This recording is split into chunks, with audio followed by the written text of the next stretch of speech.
Bismillahirrahmanirrahim. Pembahasan kita kali ini masih tentang lafadz-lafadz yang masuk di dalam kategori dzaraf zaman.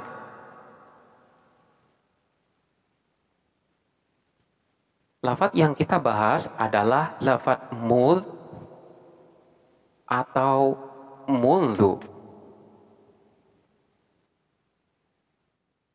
Spesifikasi daripada lafadz mudh atau mundhu di sini adalah yang pertama, manakala lafadz mundhu ini dimabnikan dhammah, sementara untuk lafadz mudh ini dimabnikan sukun. Kemudian yang ketiga, lafadz mudh atau mundhu di sini ada dua macam. Ada kalanya dia itu berperan sebagai kalimat isim, ada kalanya dia berperan sebagai kalimat huruf. Kemudian yang keempat, kalimat yang jatuh setelahnya ada kalanya marfu, artinya dirofakkan, ada kalanya majrur, diejerkan. Baik kalimat yang jatuh setelahnya itu berupa mufrad atau berupa jumlah. Jadi sekali lagi, untuk yang pertama lafadz mundhu di sini hukumnya dimabnikan dhammah. Kemudian yang kedua, untuk lafadz mudh di sini dimabnikan sukun. Selanjutnya yang ketiga, lafadz mudh atau mundhu ini ada kalanya dia berperan sebagai kalimat isim, ada kalanya dia berperan sebagai kalimat huruf. Kemudian yang keempat, kalimat yang jatuh setelah mudh atau mundhu ini ada kalanya dia dirofakkan, ada kalanya dia dijerkan. Dan kalimat yang jatuh setelahnya itu ada yang berupa mufrad, artinya tidak berupa jumlah, kemudian ada pula yang berupa jumlah. Baik jumlah tersebut jumlah ismiyah maupun jumlah fi'liyah. Kita mulai dengan yang pertama, yaitu manakala kalimat yang jatuh setelah mudh atau mundhu di sini dalam keadaan marfu'. Kita ambil contoh seperti lafadz ma ra'aituka mudh atau mundhu yaumani.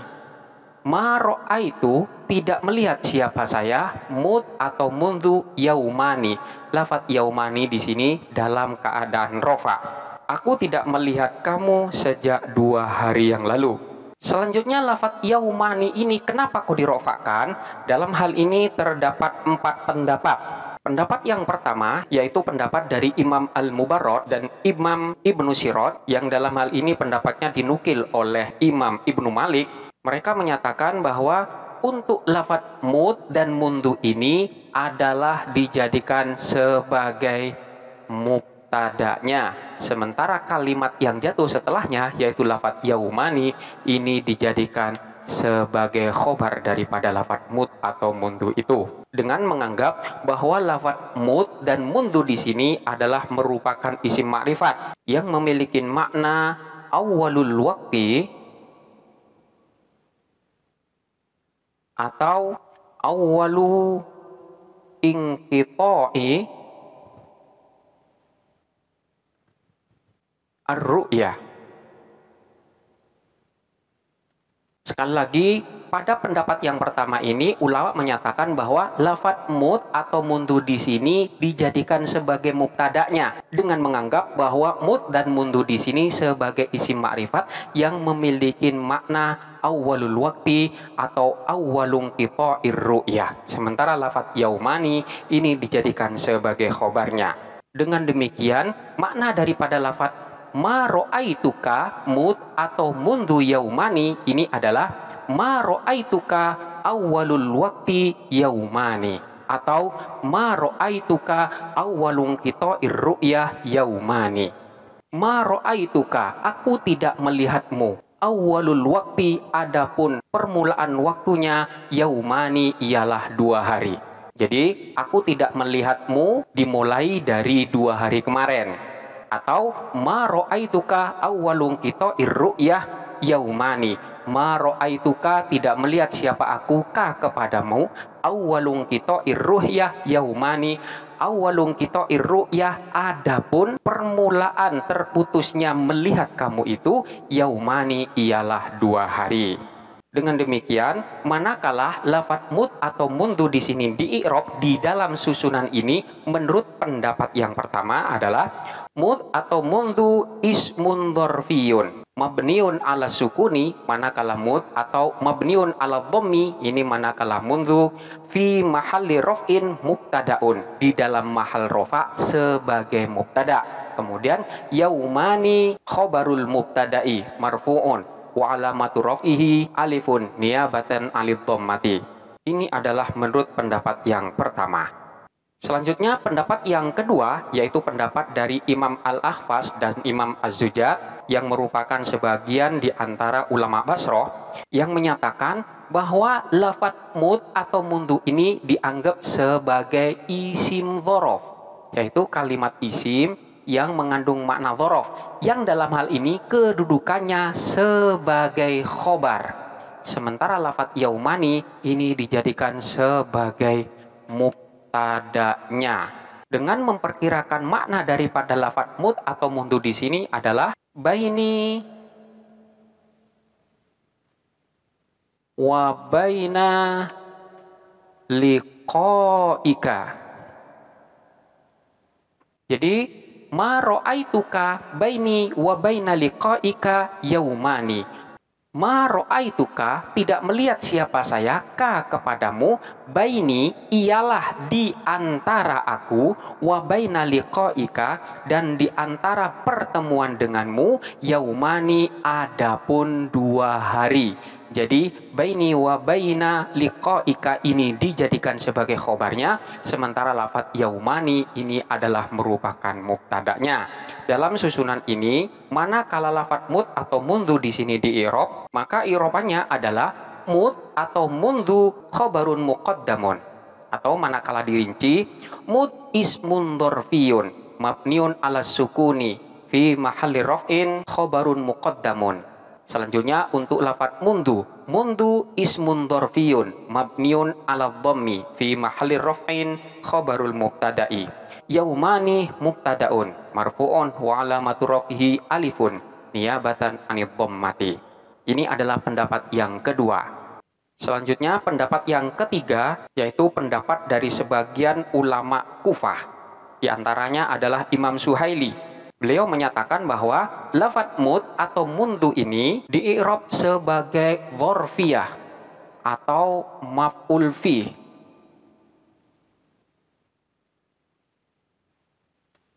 yang mana posisinya sebagai mudhof.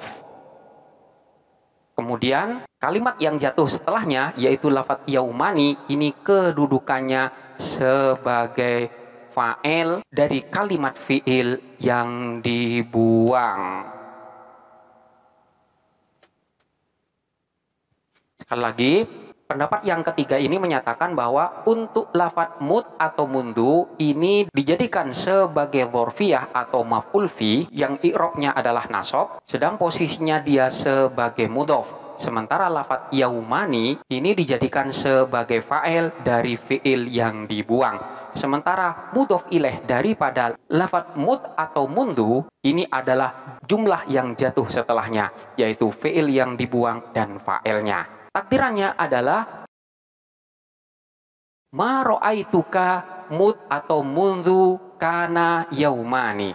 Ma ra'aitu, tidak melihat siapa saya, ka kepadamu, mud kana yaumani atau mundu kana yaumani. Mud atau mundu sejak, kana ada, yaumani apa 2 hari. Dalam susunan ini manakala mud atau mundu di i'rab, maka i'rabnya adalah mud ismun dzarfiyun mabniun ala sukuni fi mahalli nasbin ala dzarfiyah az-zamaniyah, atau mundu ismun dzarfiyun mabniun ala dhammi fi mahalli nasbin ala dzarfiyah az-zamaniyah. Kana fi'lun naqisun mabniun 'alal fathi li'adami ittisalihi bi dhamir raf'in mutaharrikin wala bi wawil jam'i. yaumani ismu kana marfu'un wa alamatu raf'ihi alifun niyabatan 'anil dhammati wal jumlatu min kana wa ismuhu mudhafun ilaihi. Jadi jumlah daripada kana yaumani ini merupakan mudhaf ilaih daripada lafaz mud atau mundu. Ini adalah pendapat yang ketiga. Kemudian pendapat yang keempat yaitu pendapat dari sebagian ulama Kufah menyatakan bahwa isim marfu yang jatuh setelah mud atau mundu ini berkedudukan sebagai khobar dari mubtada yang dibuang dengan memperkirakan makna daripada lafaz mud atau mundu itu sebagai az-zaman alladzi huwa, sehingga menyatakan ma ra'aituka mud yaumani atau ma ra'aituka mundu yaumani itu sama dengan mengatakan ma ra'aituka az-zamanul ladzi huwa yaumani. Ma ra'aitu tidak melihat siapa saya ka kepadamu, az-zamanu adapun waktu, alladzi yang huwa adapun itu az-zaman, yaumani ialah 2 hari. Jadi i'rabnya adalah az-zamanu mubtadaun marfu'un wa alamatu rafihi dhammatun dhahiratun fi akhirih. Alladzi ismul mausuli mabniun 'ala sukuni huwa dhamirun munfasilun mabniun 'alal fathi fi mahalli raf'in mubtadaun. Yaumani khabarul mubtada'i marfu'un wa alamatu rafihi alifun niyabatan 'anid dhammati. Wal jumlatu min huwa wa yaumani silatul mausuli. Kenapa lafaz mundu diperkirakan dengan mengandung makna az-zamanul ladzi huwa? Karena menurut mereka lafaz mundu ini berasal dari 2 kalimat, yaitu min dan dzu, yang mana dzu di sini merupakan isim mausul yang mengandung makna alladzi. Sehingga ketika kedua lafaz ini dijadikan satu menjadi mundu. Pendapat ini dinukil oleh Ibnu Ya'ish dari Imam Al-Farra. Ini adalah beberapa pendapat terkait dengan kalimat yang jatuh setelah mud atau mundu ini manakala dirofakkan atau dalam keadaan rofa. Selanjutnya adalah terkait dengan kalimat yang jatuh setelah mud atau mundu di sini dalam keadaan majrur atau dijerkan.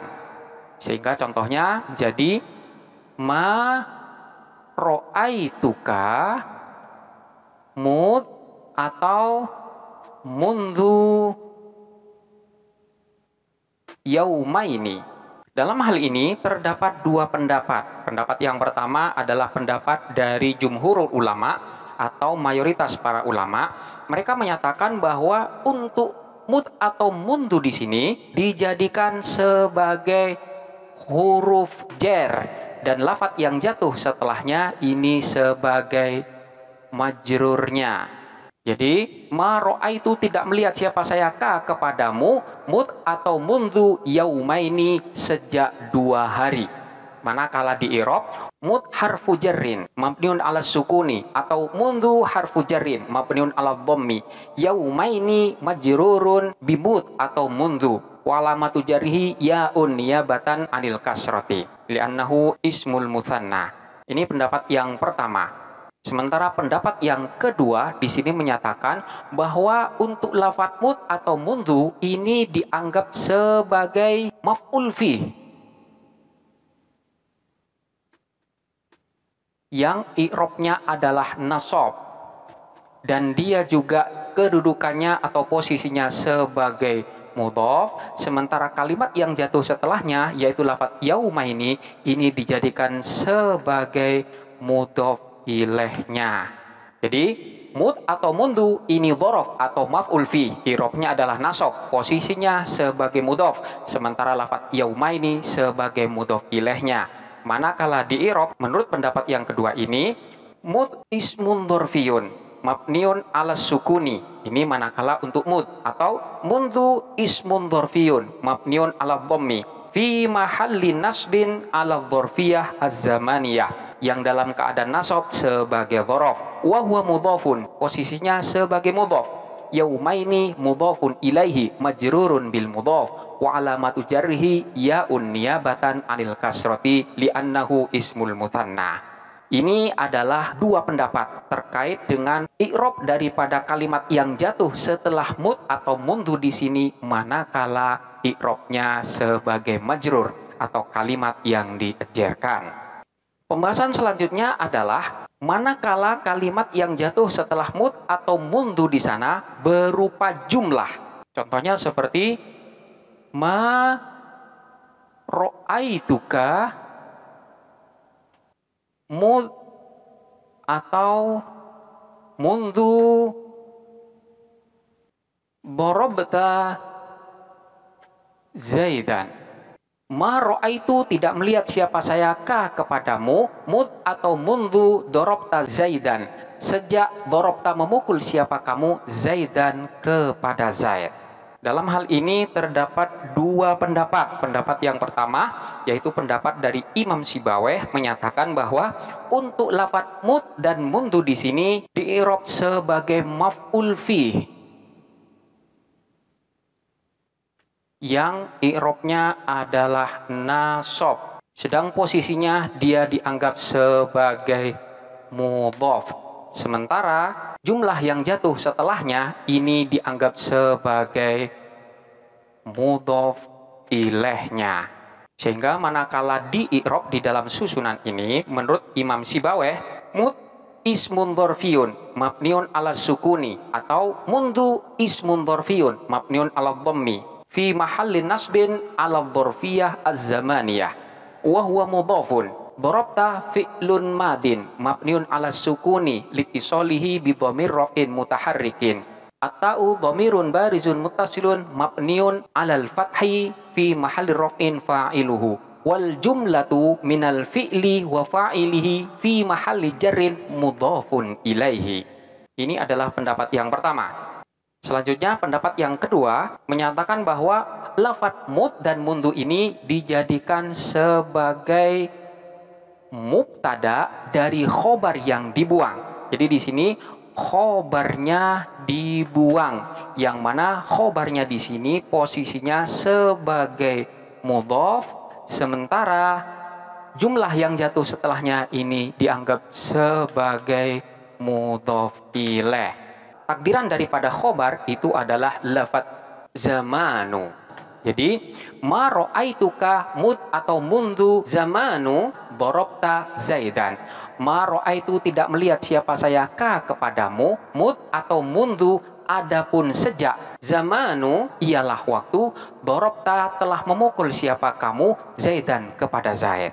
Jadi manakala di dalam susunan ini di'irab menurut pendapat yang kedua, mud ismun dzarfiyun mabniun ala sukuni fi mahalli raf'in mubtadaun, atau mundu ismun dzarfiyun mabniun ala dhammi fi mahalli raf'in mubtadaun. Wal khabaru mahdhufun takdiruhu zamanu alladhi huwa mudhafun.